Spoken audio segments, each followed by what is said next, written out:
ஸ்ரீமதே ராமானுஜாய நமः. வசுதேவசுதம் தேவம் கம்சச்சாணூரமர்தனம் தேவகீ பரமானந்தம் கிருஷ்ணம் வந்தே ஜகத்குரும். நாராயணம் நமஸ்கிருத்ய நரஞ் சைவ நரோத்தமம் தேவீம் சரஸ்வதீம் வியாசம் ததோ ஜயமுதீரயேத். நாள்தோறும் பகவத்கீதையில் நம்ம ஸ்ரீ கிருஷ்ண பரமாத்மாவோட அனுகிரகத்தினால, அவருடைய ஆசீர்வாதத்தினால 100 தொடர் வரைக்கும் முடிச்சிருக்கோம். 100 எபிசோட்ஸ் முடிச்சிருக்கோம். ஸ்ரீ கிருஷ்ண பரமாத்மா திருவடிகளே சரணம். உங்கள் எல்லாருக்குமே ஒரு பெரிய நன்றி. ஏன்னா உங்களில் பல பேர் இதை ஒரு சுவாரஸ்யத்தோட, ஒரு இன்ட்ரெஸ்ட்டோடு கேட்டுட்ருக்கறதுனால தான் என்னாலையும் இதை கண்டினியூ பண்ண முடியுது. அதனால் உங்களுக்கும் ஒரு பெரிய நன்றி தெரிவிச்சுக்கிறேன். தொடர்ந்து பகவத்கீதை முடிகிற வரைக்கும் பகவான் நமக்கு ஆசீர்வாதம் பண்ணணும்னு வேண்டிக்கிறேன். இப்போது நம்ம கடந்த சில ஸ்லோகங்களாக கர்மயோகத்தை பற்றி பார்த்துட்டு வரோம். கர்மயோகம்னா நம்ம செய்ய வேண்டிய கடமையை எப்படி செய்யணும், எந்த ஒரு மனப்பான்மையோடு செய்யணும்னு பார்த்துட்டு வரோம். அந்த வரிசையில் இன்றைக்கி நம்ம பார்க்கக்கூடியது 49வது ஸ்லோகம். தூரேண ஹ்யவரம் கர்ம புத்தியோகாத் தனஞ்சய புத்தௌ சரணமன்விச்ச கிருபணாஃப் ஃபலஹேதவஹ. புத்தி யோகாத், இந்த மாதிரி ஒரு புத்தியோட உன்னுடைய கடமையை செய். எந்த மாதிரி புத்தியோட? எந்த ஒரு தாழ்ந்த பலனுக்கும் இல்லாமல், சின்ன சின்ன ஆசைகளுக்காகலாம் இல்லாமல், நான் செய்கிறேன் அப்படின்ற அந்த எண்ணம் எல்லாம் இல்லாமல் இந்த ஒரு புத்தியோட உன்னுடைய கடமையை செய் தனஞ்சயா அப்படின்ட்டு பகவான் சொல்கிறார். தனஞ்சயன்னா அர்ஜுனனுடைய இன்னொரு பேர்.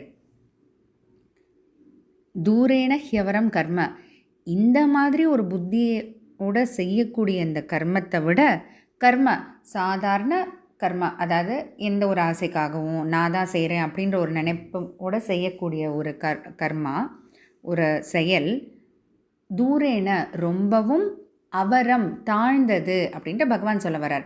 அதாவது நான் தான் செய்கிறேன் அந்த மாதிரி ஒரு அகங்காரம்லாம் இல்லாமல், ஒரு பெரிய ஒரு இலக்கு, மோக்ஷம் அப்படின்ற ஒரு பெரிய இலக்கோட, இல்லை பகவானை நோக்கி போகிறேன் அப்படின்ற ஒரு பெரிய இலக்கோட அந்த மாதிரி செய்யக்கூடிய ஒரு செயல், அதை விட சாதாரணமாக மற்ற செயல்கள்லாம் நம்ம செய்யலாம் இல்லையா, அது ரொம்பவும் தாழ்ந்ததுன்னு பகவான் சொல்கிறார்.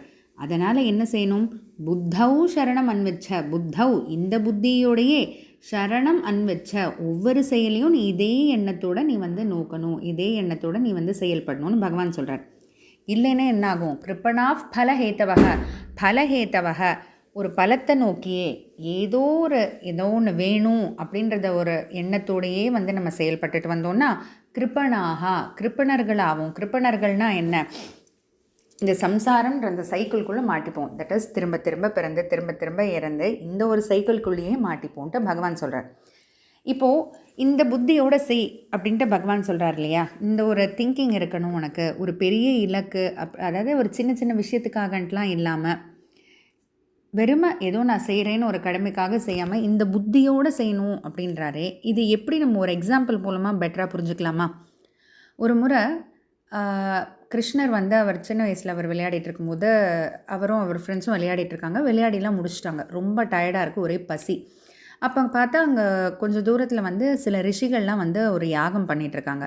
அப்போ கிருஷ்ணரோட ஃப்ரெண்ட்ஸ் கிட்ட கிருஷ்ணர் சொல்கிறாரு, போ அந்த ரிஷிகள் கிட்ட கீழே, ஏன்னா யாகம்னாலே அதுக்கப்புறம் சாப்பாடெல்லாம் படைப்பாங்க, போய் கிருஷ்ணர் வந்திருக்காங்க, நாங்கள் ஃப்ரெண்ட்ஸ் எல்லாம் இருக்கோம், பசிக்குதுன்னு கேளு அப்படின்ட்டு அனுப்பி வைக்கிறார். அப்போ ஃப்ரெண்ட்ஸ்லாம் போகிறாங்க. போயிட்டு அந்த ரிஷிகள் கிட்டலாம் கேட்ட உடனே ரிஷிகள் அதெல்லாம் நாங்கள் பெரிய யாகம் பண்ணுறோம், என்ன நீ இப்போ சாப்பாடு கேட்குற, அதெல்லாம் அப்புறமா பார்த்துக்கலாம், போ அப்படின்ட்டு அனுப்பிச்சி விட்றாங்க. அவங்களுக்கு ஒரே பசி, அதில் அழுக வேறு. அப்போ கிருஷ்ணர் சொல்கிறார், நம்ம பசின்னு வந்துட்டால் அதெல்லாம் கூச்சப்படக்கூடாது, அவங்களோட வைஃப், அவங்களோட மனைவிகள்லாம் அந்த பக்கம் இருக்காங்க பாருங்கள், அவங்கக்கிட்ட போயிட்டு கேளுங்க அப்படின்னு சொல்லிட்டு கிருஷ்ணர் அனுப்புகிறார். இதே விஷயத்த அவங்க வைஃப் கிட்ட எல்லாமும் போயிட்டு இந்த பசங்க சொல்கிறாங்க, கிருஷ்ணர் வந்திருக்காங்க, கிருஷ்ணரோட நாங்கள் வந்திருக்கோம், எங்களுக்கெல்லாம் ஒரே பசினா. உடனே அவங்க வைஃப்க்கெல்லாம் ஒரே பதட்டம்.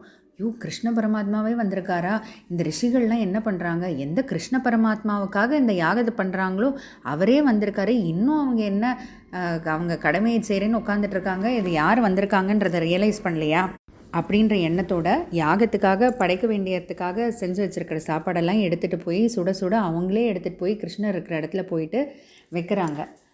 அப்போது கிருஷ்ணர் அவர் சந்தோஷத்தோடு அவர் சாப்பிட்றாரு இல்லையா. ஏன்னா அல்டிமேட்டாக நம்ம செய்யக்கூடிய எந்த ஒரு செயலும் ரெண்டு கேட்டகரியில் தாங்க வரும். நம்ம செய்யக்கூடிய செயல் பகவானுக்கு சந்தோஷத்தை கொடுக்குமா இல்லை பகவானுக்கு சந்தோஷத்தை கொடுக்காதா அப்படின்ற 2 கேட்டகரியில் தான் வரும். இந்த 2 கேட்டகரியை தான் நம்ம தர்மம் அதர்மம்னு சொல்கிறோம். இப்போ எதனால் பாண்டவர்கள் கூட என்றைக்குமே கிருஷ்ணர் இருந்தார்? ஏன்னா அவர் கிருஷ்ணர் சொன்ன பேச்சு கேட்டு அவங்க எல்லாம் கிருஷ்ணர் சந்தோஷப்படுவாங்கன்ற மாதிரி செயல்களை மட்டும்தான் செஞ்சாங்க. ஆனால் வேற துரியோதனன் பக்கம் போகலை அப்படின்னா இது பார்ஷியாலிட்டிலாம் கிடையாது, இது பாகுபாடெல்லாம் இல்லை. அவங்க அதர்மமான விஷயங்கள், எது அதர்மம்? பகவானுக்கு பிடிக்காத விஷயங்கள்லாம் அதர்மம், அவ்வளோதான், சிம்பிள். இது நம்ம ரொம்ப போட்டு மனசை குழப்பிக்கவே வேண்டாம் எது தர்மம் அதர்மம்னு.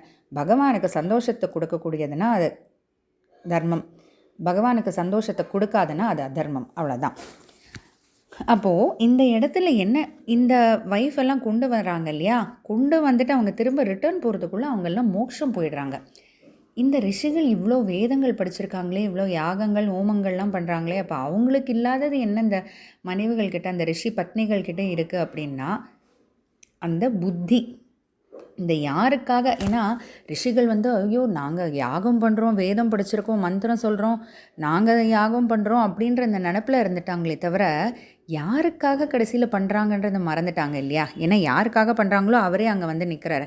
ஆனால் இந்த ரிஷிகளுடைய மனைவிகள் அதை மறக்கலை. என்ன தான் இது யாகங்கள் அது இதுனாலும், யாகத்துக்கு அப்புறம் அதை படைக்கணுன்னாலும் அதை யாருக்காக பண்ணுறாங்களோ அவரே நிற்கும்போது அதோட யாகம் பெருசாகிடுமா. அந்த புத்தி யோகா, அதை தான் பகவான் சொல்கிறார். நீ இந்த ஒரு நினப்பு இல்லாமல் சும்மா அதே மாதிரி இப்போ கோவிலை சுற்றி இது பண்ணுவாங்க இல்லையா, இப்போ சாமியை சுற்றி பிரதட்சணம் செய்வாங்க.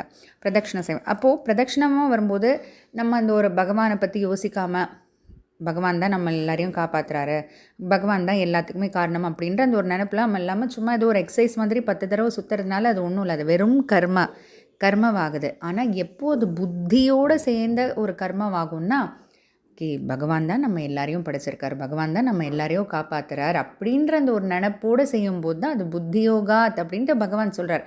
அப்போ தான் அது ஒரு சிறந்த ஒரு கர்மமாகும் அப்படின்ட்டு பகவான் சொல்கிறார். அதனால தான் இந்த ரிஷிகளுக்கும் இந்த ரிஷிகளுடைய மனைவிகளுக்கும் உள்ள வித்தியாசம் இந்த ஒரு எக்ஸாம்பிள் மூலமாக பார்த்தா பெட்டராக ஆகும், புரியும் அப்படின்றதுக்காக தான் நம்ம பார்த்தோம். இதில் பார்த்திங்கன்னா இப்போ பகவான் சொல்லிட்டு வர்றது சும்மா ஏதோ அவருக்கு தோணினதை அர்ஜுனனுக்கு சொல்ல, நம்ம க்ளோஸாக பார்த்துட்டே வந்தோன்னா ஒரு சீக்வென்ஷியலாக வரும் பாருங்கள். முதல்ல இப்போது முதல் சாப்டரில் அர்ஜுனன் கவலைப்பட்டது பிறகு 2வது சாப்டர்லேயும் அது கொஞ்சம் கண்டினியூ ஆகுது. அப்புறம் பகவான் அடிப்படையிலேருந்து ஆரம்பிக்கிறார். ஏன்னா எப்போவுமே ரொம்ப குழம்பி போயிட்டால் பேசிக்ஸ்லேருந்து ஸ்டார்ட் பண்ணோம். இப்போ ஏதோ ஒரு விஷயத்தில் மட்டும் டவுட் வந்துச்சுன்னா பரவாயில்ல, அர்ஜுனனுக்கு மொத்தமாகவே குழம்பிட்டான். அவன் எது சரி எது தப்புன்னே தெரியல, எது தர்மம் அதர்மம்னே தெரில, தர்ம சம்மூட சேத்தாக அப்படின்ற அளவுக்கு சரண்டர் ஆகிட்டான் அர்ஜுனன். அப்போ பேசிக்ஸ்லேருந்து ஸ்டார்ட் பண்ணும். பேசிக்ஸ்ன்றது என்னது? ஆத்மா வேற உடல் வேறன்னு. ஏன்னா அந்த கன்ஃபியூஷனை ஃபஸ்ட்டு கிளியர் பண்ணாதான் உன் கண் முன்னாடி இருக்கிறது இந்த ஜென்மத்தில் அவங்க துரோணராகவும் பீஷ்மராகவும் தான் அந்த ஆத்மா உருவம் எடுத்திருக்காங்களே தவிர அவங்க அடுத்து கண்டினியூ பண்ணுவாங்க அப்படின்றது புரிய வைக்கணுன்ட்டு புரிய வச்சாச்சு. புரிஞ்சிடுச்சா? அடுத்து நீ செய்ய வேண்டிய கர்மத்தை செய், நீ செய்ய வேண்டிய கடமையை செய் அப்படின்னா அந்த கடமையை எப்படி செய்யணும் அப்படின்றத இப்போ கர்மயோகத்தை பற்றி சொல்லிட்டு வர்றார். எப்படி செய்யணும், எந்த மனப்பான்மையோடு செய்யணும், எந்த புத்தியோடு செய்யணும், எந்த சிந்தனையோடு செய்யணுன்ட்டு ஒவ்வொன்றா சொல்லிட்டு வர்றாரு. அதனால் அழகாக ஒரு சீக்வன்ஸோடு பகவான் நமக்கு சொல்லிட்டு வர்றாரு. இது ஒரு லைஃப் மேனுவல், அவ்வளோதான். அதனால் இதை படித்து நம்மளோட வாழ்க்கையை எப்படி வாழணும்னு தெரிஞ்சுக்கலாம். தொடர்ந்து பார்ப்போம். ஜெய் ஸ்ரீ கிருஷ்ணா.